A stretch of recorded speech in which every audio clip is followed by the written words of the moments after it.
పడ్డాయి. దానియేలు యొక్క పవిత్రమైన ప్రవర్తన. రాజు దుఃఖ స్వరంతో మాట్లాడుతున్నాడండి. రాజు దుఃఖ స్వరంతో గొక్క దగ్గరకు వచ్చి, జీవం కలిగిన దేవుని సేవకుడు అయినా అసలు ఎంత ఘనత గౌరవం దానియేలుకి.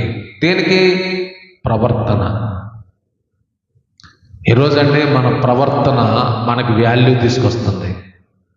ఎందుకు వాల్యూ తీసుకొస్తుందంటే ఆ ప్రవర్తనలో క్రీస్తు ఉన్నాడు. ఆ ప్రవర్తనలో ఎవరున్నాడండి? క్రీస్తు ఉన్నాడు.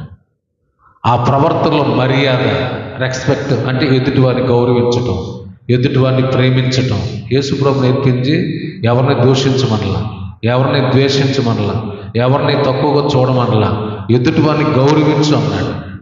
ఎదుటివారిని గౌరవించాలి. ఒక క్రైస్తవ్యం అంటేనే ఎదుటివారిని గౌరవించటం, ఎదుటి